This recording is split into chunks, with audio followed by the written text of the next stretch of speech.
자, 실험법의 장단점 볼게요. 지난 시간에 실험 구조 짜놨던 거 생각을 하시면서 들어보시면 되겠습니다. 실험으로 자료를 수집했을 때의 장점. 일단 인과관계 파악을 통해서 법칙을 발견하는 데 유리하다라는 거죠. 우리 지난 시간에 식물 가지고 했었던 거 기억나요? 물의 공급이라고 하는 독립변인이 식물의 성장이라고 하는 종속변인에 어떠한 영향을 주는지를 실험을 통해서 검증을 했잖아요. 그게 이제 인과관계죠, 결국에는. 그래서 법칙을 발견하는 데 유리하다. 즉, 그래서 약정 연구에 자주 사용이 된다라는 거 이미 알고 있겠지만 기억하시면 좋겠고요. 그 다음에 정확성, 정밀성, 객관성이 높은 결론을 도출할 수 있다라는 이야기가 나오는데 우리가 지난 시간에 봤던 실험의 구조를 생각해보면 결국에는 독립변수를 처치하기 이전에 사전검사를 한번 하고 독립변인을 처치하고 그 다음에 사후검사를 하잖아요. 그래서 그 사전 사후검사를 서로 비교해서 독립변인의 효과성을 분석하는 게 이 실험의 구조였잖아요. 결국에는 연구자가 하는 건 그냥 약간 어쩌면 기계처럼 사전검사 결과와 사후검사 결과를 비교하는 것밖에 하는 일이 없죠. 그러니까 자기가 어떤 가치를 개입을 한다거나 주관을 개입할 수 있는 여지가 줄어들기 때문에 굉장히 객관성과 정밀성이 높은 연구를 한다라고 볼 수가 있습니다. 이게 이제 그냥 숫자 노름이니까. 그 다음에 이제 세 번째, 실험 처치를 하는 집단과 그렇지 않은 집단을 엄격하게 구분하기 때문에 집단 간 비교 분석이 용이하다라고 나와 있죠. 결국에는 우리가 독립변인을 처치하는 실험 집단과 독립변인을 처치하지 않고 외부 변인을 통제한 통제 집단을 둘을 비교를 할 수가 있기 때문에 그런 점에서 집단 간 비교 분석이 용이하다 이렇게 표현을 하는 거죠. 단점 볼게요. 첫 번째, 자연과학에서와 달리 사회과학에서는 완전한 통제가 이루어지는 실험은 어렵다라고 나와 있죠. 특히 이 완전한 통제라는 거는 독립변인에 대한 통제도 그렇지만 특히나 이 외부 변인 있잖아요. 통제가 좀 어려워요.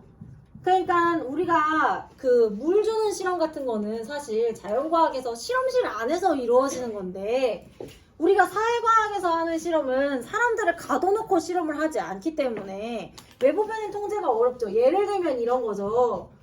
아이들한테 독서교육 프로그램을 한다고 쳐봅시다. 그래서 독서교육 프로그램이 아이들의 문해력을 증진하는데 어떠한 효과가 있는지를 예를 들어 알아보고 싶어요. 그러면은 애들한테 이제 평소대로 생활하게 하고 두 그룹 나눠서 한 집단한테는 이거 수강하게 하고 다른 집단한테는 이거 안 하게 하겠죠. 그렇죠? 그런 식으로 실험을 할 텐데 문제는 애들이 실험실 안에 갇혀 있는 게 아니라 바깥으로 돌아다닌다는 거지. 그 집에 가서 이 문해력에 영향을 줄 수 있는 많은 다른 행동들을 한다는 거예요. 집에서 그냥 자기가 책을 읽을 수도 있고 국어학원을 다닐 수도 있고 그런 외부 변인이 통제가 안 되기 때문에 엄밀하게 통제하는 실험은 사회과학에서는 좀 어렵다. 그 다음에 두 번째, 실험 대상이 인간이라는 점에서 윤리적 문제가 발생하기 쉽다. 이건 지난 시간에 스탠포드 대학교 감옥 실험 말씀드렸죠? 그걸 이제 사례를 생각하시면 바로 이해할 수가 있을 거고요. 세 번째, 통제된 상황에서의 실험 결과를 실제 사회에 그대로 적용하는 데에는 한계가 있다라는 거죠. 결국에는 이 실험실의 상황이라는 것은 실제 사회랑은 다른 곳이잖아요. 그렇기 때문에 우리가 실험실에서 얻어낸 결과를 가지고 사회도 이럴 거야 라고 말을 하기에는 조금 어폐가 있다는 거죠. 그래서 이것도 이제 일반화를 하는 데에는 조금 어려움이 있다라는 이야기까지 봤습니다. 자, 이제 밑에 내려가서 실험의 일반적 모형과 사례는 지난 시간에도 얘기했던 걸로 생각하시면 되고요. 이제 밑에 면접을 보도록 합시다. 면접.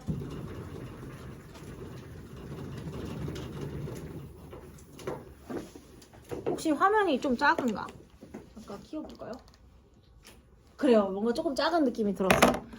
자, 면접 볼게요. 면접은 말 그대로 면접을 통해서 자료를 수집하는 방법이죠. 그래서 연구자가 연구 대상과의 대화를 통해서 조사 주제에 대한 질문을 해서 필요한 자료를 수집하는 방법이죠. 이렇게 짚는 것마다 안 나와. 몰래카메라야, 뭐야. 아무튼 질문을 해서 필요한 자료를 수집하는 방법이죠. 일반적으로 이 면접은 질적 자료를 수집할 목적으로 활용이 됩니다. 왜? 대화를 통해서 얻는 자료는 수치화된 자료가 아니잖아요. 그쵸? 그리고 질적 자료라는 것은 결국에 질적 연구에서 많이 한다는 뜻인데 우리가 행위 동기나 의도 뭐 이런 것들을 알려면 사실 대화만큼 좋은 게 어디 있겠습니까? 그래서 여러분 부모님한테도 많이 당하잖아요. 왜 그랬니? 뭐 이런 거. 그 결국에 이거 알고자 하는 거죠. 대화를 해서. 그런 것들 생각하시면 돼요. 주로 질적 연구에서 많이 활용되는 방법이다. 두 번째, 조사 대상자, 진행 상황, 응답 내용 등에 따라서 질문의 내용이나 형식 등을 유연하게 제시하는 비표준화, 비구조화된 자료 수집 방법이다 나오죠. 지난 시간에 우리 이거 다 배웠어요. 그죠? 표준화, 구조화. 일단 구조화가 여러분 뭐였어요? 내용과 순서가. 그렇죠. 내용과 순서가 정해져 있는 거 복습을 해야 돼요. 여러분 알겠죠? 이렇게 툭 치면 나와야지. 구조화가 뭐였어요? 뭐지? 이런 표정 곤란해요. 알겠죠? 툭 치면 나와야 돼요. 내용과 순서가 정해져 있는 정도잖아요. 근데 이게 B자는 아닐 B자거든요. 아니다. 그러니까 이건 무슨 말이냐? 즉 내용과 순서가 정해져 있지 않다는 거죠. 고정되어 있지 않다는 거예요. 응답자가 반응을 어떻게 하는가에 따라서 내용도 순서도 질문자가 좀 조절을 할 수 있다는 거죠. 그래서 유연하다라고 말을 하는 거기도 합니다. 비표준화도 마찬가지죠. 표준화가 되어 있다는 게 무슨 뜻이었어요, 여러분? 그렇죠. 측정을 하기 위한 도구가 정해져 있을 때 연구자가 궁금한 걸 알고자 할 때는 이 도구만을 사용해서 알아야 할 때 표준화의 정도가 높다라고 했잖아요. 근데 면접 같은 경우에는 표준화가 되어 있지 않다는 거죠. 내가 예를 들어 이 사람이 왜 이런 행동을 했는지 알고 싶다고 했을 때 그 질문이 정해져 있는 게 아니라는 거지. 상황에 따라서 질문은 얼마든지 바뀔 수가 있다는 거예요. 그래서 도구가 정해져 있지 않아요. 그래서 이걸 제가 지난 시간에 예시를 들 때 학년 초에 담임 선생님들이 상담할 때 여러분들한테 다 똑같은 거 안 물어보지 않냐라는 이야기로 예를 들었었죠. 자, 세 번째 보겠습니다. 일반적으로 심층적 조사를 위해서 소수를 연구 대상자로 해요. 면접은 절대 많이 할 수가 없어요. 저도 석사 논문 쓸 때 면접을 했는데 제가 37명 데리고 했다고 했잖아요. 그렇죠? 이거 받아 적는데 열흘 걸렸다고 했잖아요. 그러니까 더 많이 하는 거는 말이 안 되는 거죠. 그래서 인원은 굉장히 적어요. 그 다음에 필요시 추가 면접을 진행한다. 이 추가 면접을 진행한다는 거는 무슨 말이냐면 예를 들어서 다른 연구 보완할 때 많이 하는 거예요. 예를 들어 질문지법을 통해서 자료를 수집한다고 했을 때 굉장히 극단적으로 대답을 하는 사람들이 있단 말이야. 예를 들어 급식 만족도 설문조사를 했는데 어떤 학생이 모든 항목에 대해서 다 불만족이라고 했어.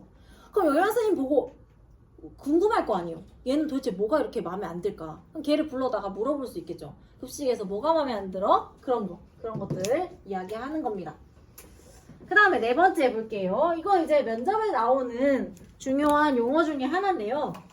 면접을 할 때에는 라포, 즉 신뢰관계를 기반으로 한 허용적인 분위기를 형성하는 게 굉장히 중요해요. 이 라포라는 게 쉽게 설명하면 무슨 말이냐 이런 거죠. 응답자의 입장에서 내가 어떤 말을 하더라도 저 질문자는 나를 이상하게 생각하지 않을 거야 라고 하는 믿음, 그게 중요하다는 거죠. 그런 믿음이 있어야 내 속마음을 진짜 있는 그대로 말할 거 아니에요. 그래서 연구자는 연구 대상자와 좀 친해져야 될 필요가 있어요. 그걸 우리가 라포를 형성하는 게 중요하다라고 말을 합니다. 그래야 내가 알고자 하는 이 사람의 행위 동기와 의도, 즉 깊은 속마음을 알 수 있기 때문에 그래서 친해져야 된다라는 거죠. 그래서 저도 애들 데리고 면접할 때 뭐 맛있는 거 많이 사줬어요. 제가 얘기했는지 기억 안 나지만은 저는 그때 이제 고등학생들이 그렇게 많이 먹는지를 몰랐어요. 그래가지고 카페를 데려가서 보통 만났는데 처음에 이제 카페 가면은 메뉴 상관없이 아무거나 다 시켜라 이렇게 얘기를 했어요. 그랬더니 막 뭐를 시키냐면은 초코 버블티 막 이런 거 시키는 거예요. 그래서 저는 초코에 버블이 들어간다는 것도 충격적이었지만 그거를 먹는다는 사실도 충격적이었죠. 그래서 그래 먹어라 이렇게 하고 예의상 이제 디저트도 먹을래? 이렇게 물어보면 또 디저트도 먹어요. 그래서 1시간 안에 그걸 다 먹더라고요. 그래서 제가 고등학생은 정말 많이 먹는다는 거를 그때 깨달았죠. 그때 정말 돈을 많이 썼습니다. 지금도 거지예요. 왜 안 내려가니? 야, 이거 올라만 가고 내려가 안 가는 되네요. 아무튼 그렇습니다. 그래서 납부형성 중요하다 라는 거고요. 자, 이제 장단점으로 가보도록 하겠습니다. 질문지가 아니고 면접을 통해서 자료를 수집했을 때에 좋은 점과 부족한 점은 뭐냐? 일단 좋은 점. 조사 대상자의 행위 동기나 가치 등 주관적인 세계를 심층적으로 이해하는 데 유리하죠. 결국엔 질적 연구 얘기죠. 똑같이. 그거를 잘 알 수가 있다. 그 다음에 두 번째. 신뢰관계 형성을 통해서 응답 거부, 회피, 무성의한 응답, 조사 의도를 훼손하는 악의적인 응답의 문제를 방지할 수 있다라고 나오죠. 지금 제가 동그라미 친 애들 있잖아요. 응답을 안 해주고 회피하고 무성의해, 악의적인 응답해 이런 거 무엇의 문제였죠? 그렇죠. 질문지법에서 나타나는 문제였잖아요. 그렇죠. 질문지법에서는 이런 문제가 있었는데 얘는 이제 조사 대상자가 질문을 하고서 응답자가 뭐라도 대답할 때까지 앞에서 쳐다보고 있잖아요. 그러니까 응답자 입장에서는 이거를 대답 안 하고 가만히 있기가 좀 굉장히 난감한 상황에 있는 거죠. 그래서 어쩔 수 없이 말을 할 수밖에 없어요. 그리고 예를 들어서 무성의한 응답, 뭐 예를 들어 조사 대상자한테 오늘 기분이 어때? 이렇게 물었는데 모르겠는데요? 이렇게 할 수도 있잖아요. 무성의하지. 그치만 그거를 계속 이렇게 어르고 달래가면서 대답을 얻어낼 수가 있는 거죠. 모르겠다는 거는 좋다는 쪽에 가깝니? 나쁘다는 쪽에 가깝니? 뭐 이런 식으로. 그래서 그런 것들을 좀 보완을 할 수가 있다. 세 번째 볼게요. 대화를 통해 자료를 수집하기 때문에 이것도 문맹자에게 실시할 수 있다. 우리 앞에서 문맹자한테 실시 못하는 자료 수집 방법이 있었죠? 뭐였지? 그렇죠. 얘도 이제 질문지법이랑의 차이점이 되는 거죠. 비교를 하면서 생각해 보시면 되겠습니다. 그러니까 글을 못 읽더라도 대화를 할 수 있기 때문에 자료 수집이 가능하죠. 그 다음에 네 번째, 자료 수집 과정에서 조사자가 유연성이나 융통성을 발휘할 수 있다. 결국에는 이게 비구조화에 대한 이야기죠. 우리 앞에서 이미 봤던 이야기입니다. 그래서 상황에 따라서 유연하게 대처를 할 수가 있다. 질문을 이해를 못하는 것 같으면 부연 설명을 해줄 수가 있고 뭐 그런 것들이죠. 그래서 정확한 정보를 오히려 수집하는 데 도움이 되죠. 단점 볼게요. 다수를 대상으로 면접을 할 경우에 시간과 비용이 많이 든다. 뭐 이거는 제가 많이 얘기했으니까 알겠죠? 시간도 많이 들고 돈도 많이 들고 아직도 거지다. 두 번째, 조사 주제에 부합하는 전형적인 조사 대상자를 선정하는데 어려워요. 이거 면접법의 큰 문제 중에 하나입니다. 예를 들면 이런 경우가 있을 수 있어요. 연구 주제에 따라서 좀 달라지는 문제이긴 하지만 예를 들어 내가 연구하고 싶은 주제가 청소년 성소수자의 학교 생활에 대해서 예를 들어 알고 싶다고 칩시다. 이게 궁금해. 그러면 나는 누구를 데리고 인터뷰를 해야 되죠? 청소년 성소수자. 그냥 성소수자도 또 안 돼. 청소년이어야 돼. 그러면 사실 성소수자는 본인을 잘 드러내지 않잖아요. 게다가 청소년도 어디 가서 찾냐 이 말이지. 그래서 이런 전형적인 내가 조사하고 싶은 사람을 찾는 것 자체가 힘들 수가 있고요. 혹은 이런 사람들을 뭐 센터나 쉼터를 통해서 소개를 받는다 할지라도 그 사람이 내가 알고 싶은 집단을 대표해 줄 수 있는 사람인지도 의문. 그래서 그런 부분에 있어서 전형적인 내가 요구하는 집단의 아주 대표적인 사람을 찾는 게 어렵다라는 거죠. 그래서 제가 알던 선배 연구자 중에는 연구 주제가 이런 사람이 있었어요. 그 중도에 입국한 청소년이라고 해서 부모님이 둘 다 외국인인데 뭔가 사정이 생겨서 중간에 한국으로 입국한, 그래서 외국에서 살다가 한국에 중간에 들어와서 청소년기를 낳은 아이들의 학교 생활을 어떻게 하는지를 연구한 사람이 있었거든요. 저의 선배 연구자 중에서. 근데 이런 아이들이 많지는 않잖아요. 그러니까 얘를 이제 구하기가 힘드니까 막 음성 지역이나 경기도 지역에 외국인 많은 지역에서 겨우겨우 찾아서 한 10명인가? 8명인가 만나서 연구를 했던 그런 경우를 봤습니다. 뭐 그런 것들. 단점 볼게요. 또 세 번째. 조사자의 편견이나 주관적 가치가 자료 해석 과정에 개입할 우려가 크다. 뭐 이거는 뭐 고질적인 문제죠. 일단 질적 연구 자체가 가지고 있는 문제이기도 하죠.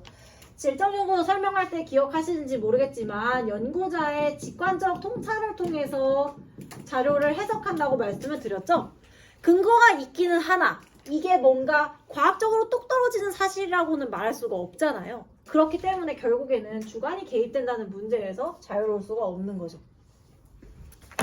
자, 그래서 면접법의 장단점까지 봤습니다. 그 다음에 뒤에 넘어가서요. 우리 이제 참여관찰법 볼게요. 자료수집 방법은요. 사실상 실험이 제일 어렵고 나머지 것들은 설명을 한번 들으면 그렇게 막 내용이 너무 어려워 이거 못하겠네 그런 수준은 아니에요. 자, 참여관찰법 볼게요. 이 참여관찰법은 이름에서 알 수 있듯이 연구자가 본인이 궁금한 사회문화 현상에 직접 들어가서 참여를 해서 관찰을 하는 방법이라서 참여관찰법이에요. 그러니까 내가 궁금한 이벤트가 있으면 내가 직접 그 안에 들어가서 보는 거죠. 예를 들면 좀 다소 올드한 주제긴 한데 그냥 예시니까 예를 들면 우리나라에 한 80년대쯤에 이런 연구 많이 했었는데요. 이런 연구가 있었습니다. 도시의 노동자들의 삶을 연구하는 거죠.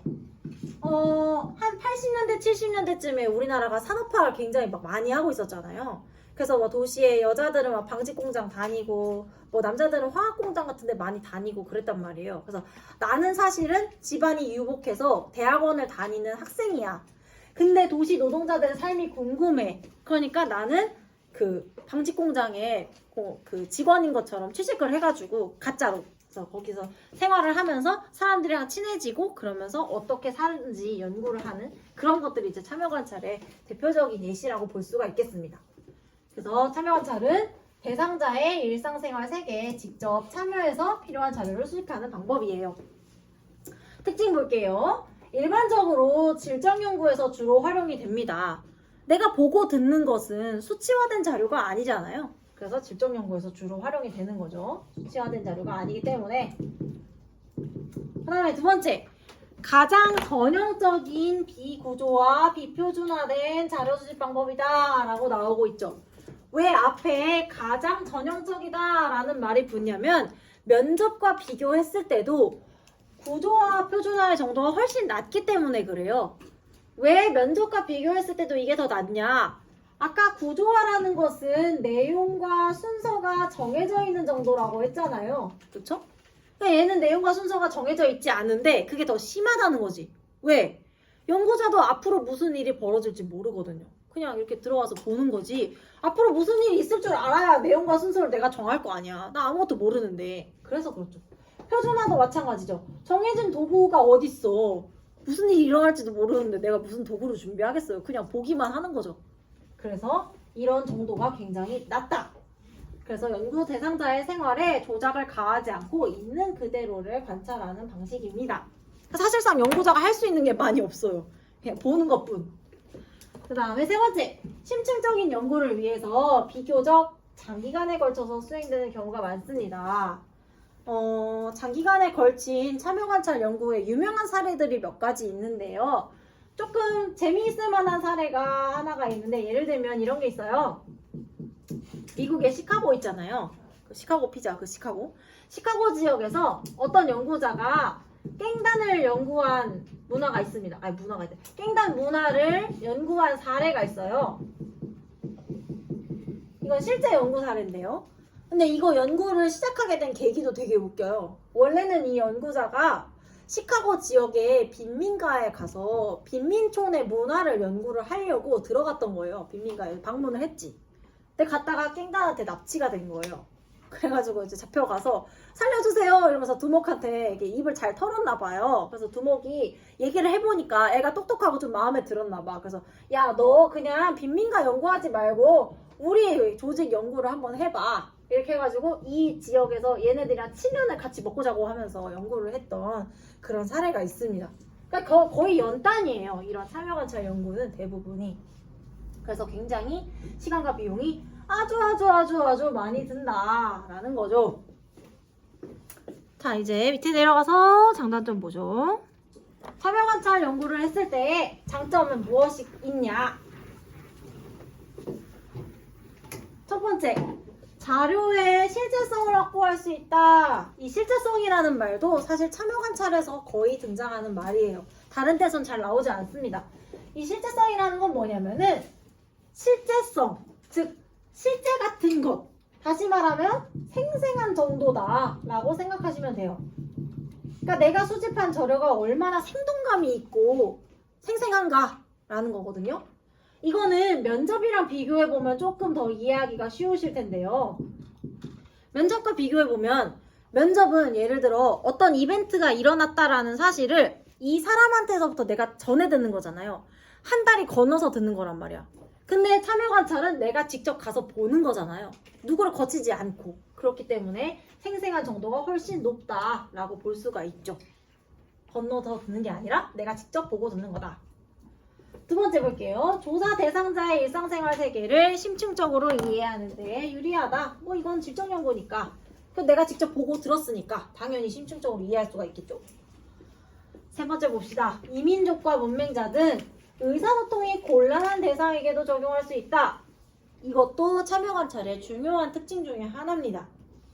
그래서 제가 여러분 처음 만났을 때 이 얘기 했는지 안 했는지 기억이 안 나는데요. 우리 사회문화라는 교과가 사실은 문화인류학이다라고 하는 과목에 이제 뿌리를 두고 있어요. 이 문화인류학이라고 하는 거는 무엇을 탐구하는 과목이냐면은 인류의 원형을 탐구하고자 하는 학문이거든요. 인류의 원형이라는 거는 뭐냐면은 우리 인류가 지금은 문명사회가 돼가지고 우리나라는 이런 모습으로 살고 다른 나라는 또 다른 모습으로 살아가잖아요. 근데 완전 옛날에 원시시대 때는 다 사는 게 비슷비슷했단 말이에요. 그래서 그 옛날에 사는 게 비슷비슷할 때의 인류는 어떤 모습이었을까를 탐구하고자 하는 게 문화인류학에서 하는 연구거든요. 근데 지금 세대에서 이거 어떻게 알아봐요? 알 수가 없잖아. 그러니까는 보통 이런 사람들이 뭘 하냐면은 부족 사회를 이루어서 살고 있는 사람들 있죠. 아직도 원시 생활하는. 뭐 예를 들어 뭐 아마존에 있는 부족 같은 데 찾아가가지고 관찰을 하는 거예요. 왜? 얘들은 말이 안 통하잖아. 그러니까 말이 안 통하니까 그냥 보는 것밖에 할 수가 없어요. 그런 연구에서 주로 사용되는 게 이 참여 관찰 연구예요. 말이 안 통한다 할지라도 우리가 눈치코치로 보고 있으면 눈치를 챌 수 있는 게 많이 있잖아요. 예를 들어서 부족을 연구를 하다가 얘들이 막 무기를 들고 노래를 부르면서 숲에 들어갔다가 멧돼지 한 마리를 들고 다시 왔어요. 그러면 아까 불렀던 노래는 사냥 가기 전에 부른 노래였구나 라고 짐작을 할 수 있잖아요. 그런 것들. 그래서 이 의사소통이 곤란한 대상에게도 적용할 수 있기 때문에 참여관찰 연구가 많이 사용이 됩니다. 단점 볼게요. 첫 번째, 관찰하고자 하는 현상이 나타날 때까지 기다려야 돼요. 그래서 시간과 비용이 굉장히 많이 든다. 예를 들면 아까 이제 문화인류학 연구라고 칩시다. 내가 아마존 부족에 들어가서 지금 관찰을 하고 있는데 나는 이 부족의 장례 문화가 궁금해요. 장례식을 어떻게 하는지가 궁금하단 말이야. 그러면은 전제가 뭐야? 장례식을 하려면 누가 죽어야 돼요. 그러니까 결국엔 누가 죽을 때까지 기다려야 되는 거죠. 그래서 시간과 비용이 굉장히 오래 든다 하는 거. 그 다음에 두 번째, 연구 대상이 관찰자의 연구 의도를 알게 될 경우에 행동이 왜곡될 수가 있어요. 예를 들면 제가 수업 시간에 제일 많이 하는 말이 예를 들면인 것 같네요. 예를 들면 이런 게 있죠. 주로 유아들을 대상으로 연구할 때 이런 문제가 많이 발생을 하는데요. 여러분이 연구자라고 칩시다. 여러분은 뭐가 궁금하냐면 유치원 아이들이 식사 시간에 어떠한 태도로 식사를 하는지가 궁금해요. 뭐 야채는 잘 먹는지, 뭐 밥을 먹기 싫을 때 어떤 행동을 하는지, 뭐 그런 게 궁금해. 그래서 이제 유치원에 허락을 받아가지고 연구를 하러 들어갔어요. 유치원 교실에. 근데 여러분 덩치 크잖아요. 그러니까 딱 봐도 새로운 사람이 왔다는 걸 애들이 알죠. 그러니까 여러분이 이제 머쓱한 나머지 아이들한테 자기소개를 한 거예요. 여러분 안녕하세요. 선생님은 오늘 여러분이 식사 시간에 밥은 잘 먹는지, 야채를 골라내지는 않는지, 밥이 먹기 싫다고 떼쓰지는 않는지 보러 왔어요. 이렇게 말했다 칩시다. 그러면 아이들은 식사 시간에 어떻게 행동할까? 평상시에 야채 안 먹던 애들도 어른이 와서 본다고 하니까 잘 먹는 척 하겠죠. 칭찬받고 싶어서. 그렇죠? 그 다음에 때를 쓰던 애들도 오늘은 어른이 와서 보니까 그러니까 말을 잘 듣는 척 하겠죠. 그런 것들. 그런 식으로 행동이 왜곡될 우려가 있다는 거죠. 그래서 참여 관찰을 하는 사람은 연구 의도를 들키면 안 돼요. 그런 부분이 이제 문제가 될 수 있다. 그 다음에 세 번째, 관찰자의 편견이나 주관적 가치가 자료 해석 과정에 개입될 우려가 크다. 질적 연구기 때문에 마찬가지죠. 얘도 내가 현상을 직접 본 건 맞지만 그게 어떤 행동인지는 나의 주관으로부터 나온 거니까, 그래서 결국에는 주관이 개입될 우려가 있다라는 거까지 했습니다. 자, 이제 하나 남았습니다. 문헌 연구만 하면 돼요.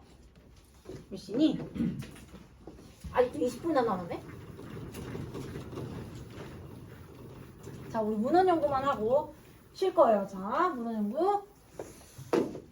5번째, 문헌 연구법입니다. 이 문헌 연구는 말 그대로 연구자가 문헌을 수집해서 자료를 수집하는 거를 문헌 연구라고 하는 거죠. 문헌이라는 게 뭐냐? 여기 나와 있습니다. 신문 기사, 인터넷, 문서, 논문, 도서, 그림, 동영상 등등등 다양한 게 다 문헌이 될 수가 있어요. 결국에 문헌이라는 거는 내가 만든 자료 말고 남이 만들어서 이미 세상에 존재하는 자료를 말하는 겁니다. 그래서 그런 것들을 수집을 하는 걸 문헌 연구라고 하죠. 여러분 많이 하잖아요. 수행평가 할 때. 선생님이 뭐 조사해와 하면 이제 인터넷 검색하잖아요. 그게 다 문헌 연구죠. 내가 만든 게 아니라 남이 만든 거 보는 거니까. 자, 특징 볼게요. 문헌 연구의 특징. 양적 연구와 질적 연구에서 모두 활용할 수 있다. 이건 이제 문헌 연구만이 가지는 특징입니다. 문헌 연구는 왜 양적 연구와 질적 연구 모두에서 활용할 수가 있냐? 수집하는 문헌의 종류에 따라서 달라지기 때문에 그렇죠. 예를 들어서 내가 통계 자료로 수집을 했어요. 통계청 들어가서. 그럼 이거 수치화된 자료잖아요. 그럼 양적 연구에서 활용하겠죠. 그 다음에 예를 들어서 내가 누군가의 인터뷰 영상 같은 거를 수집을 했어요. 그러면 이건 질적 자료니까 질적 연구에서 사용을 하겠죠. 그래서 문헌 연구는 양적 연구와 질적 연구 모두에서 활용될 수 있는 그런 활용성이 넓은 자료 수집 방법이라고 볼 수가 있어요. 5가지 중에 얘밖에 없어요. 둘 다 해서 쓰는 거. 그 다음에 세 번째 볼게요. 문헌 연구의 세 번째 특징. 2차 자료의 수집 용어로 활용되는 경우가 많다. 처음 보는 용어가 나왔죠. 2차 자료. 요거 무슨 말인지 설명해야 되는데, 일단 얘들아 눈치코치로 봤을 때 2차 자료가 있으면은 뭐도 있을까요? 그렇죠. 1차 자료가 있습니다. 그래서 이 둘을 구분해서 이해하시면 돼요. 일단 1차 자료라는 거는 뭐냐? 연구자가 직접 수집한 자료를 1차 자료라고 하는 거예요. 그러니까 내가 연구를 하는데 내가 직접 자료를 수집을 했어. 예를 들면 우리가 앞에서 배웠던 자료 수집 방법들 있잖아요. 질문지, 실험, 면접, 참여 관찰 이런 거를 내가 직접 해서 만들어낸 자료를 1차 자료라고 하는 거죠. 질문지를 돌려서 얻어낸 자료. 예를 들면 내가 했으니까 1차 자료가 되는 거죠. 그러면 2차 자료는 뭘까? 눈치코치로 1차 자료는 내가 직접 한 거면 2차 자료는 그것도 남이 한 거죠. 그래서 다른 연구자의 자료를, 다른 연구자가 수집한 자료를 연구자, 여기서는 나가 되겠죠. 연구자, 내가 활용할 때 그때 그 자료를 2차 자료라고 하는 거죠. 예를 들어 제가 질문지를 돌려서 어떤 자료를 얻어냈어요. 근데 그 자료를 보고 저거 괜찮겠는데 해가지고 이 친구가 그걸 갖다 써. 그러면 얘한테는 2차 자료가 되는 거죠. 왜냐면 얘가 만든 게 아니라 내가 만든 거니까. 그러니까 문헌은 결국에는 이미 존재하는, 즉 남이 만든 자료를 갖다 쓰는 거기 때문에 2차 자료의 수집이다 라고 같은 말인 거죠. 사실은 둘이 이렇게 표현을 하는 거죠. 자, 이제 거의 다 했다. 이야, 장단점만 하면 됩니다. 자, 장단점 보시죠. 문헌 연구로 자료를 수집했을 때의 장점은 뭐냐? 시간과 비용 측면에서 매우 효율적이죠. 면접이나 참여관찰 생각해 보세요. 참여관찰 아까 막 7년 했다고 했잖아. 근데 문헌은 사실 우리 인터넷으로 검색 몇 번 하면 몇 시간이면 다 하잖아요. 그렇죠? 수행평가 뭐 7년 동안 하지 않잖아. 그거 생각하시면 되겠죠? 그 다음에 두 번째, 시간과 장소의 제약으로부터 비교적 자유롭다라는 말이 나오죠. 이 시간과 장소의 제약으로부터 자유롭다는 거는 예를 들면 이런 거죠. 연구자가 지금 본인이 살고 있는 시대가 아닌 다른 시대. 그 다음에 연구자 본인이 살고 있는 장소 말고 다른 장소에 대한 자료도 얻을 수가 있다는 거죠. 그냥 방구석에 앉아서 구글링 하면 다른 나라 것도 얻을 수 있고요. 옛날 것도 알 수 있죠. 그래서 시간과 장소에 별로 구애를 받지가 않는 거죠. 그 다음에 세 번째 볼게요.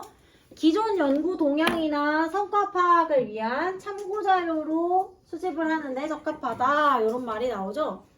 우리가 연구를 할 때 연구 단계 보면 맨 처음에 문제 제기, 주제 선정 이런 단계가 있잖아요. 그 단계 보통 할 때 연구자들이 뭘 하냐면 사람의 생각은 다 비슷하기 때문에 나랑 비슷한 생각을 하고 연구를 한 사람이 있지 않을까? 라고 생각해서 선행 연구를 찾아봐요.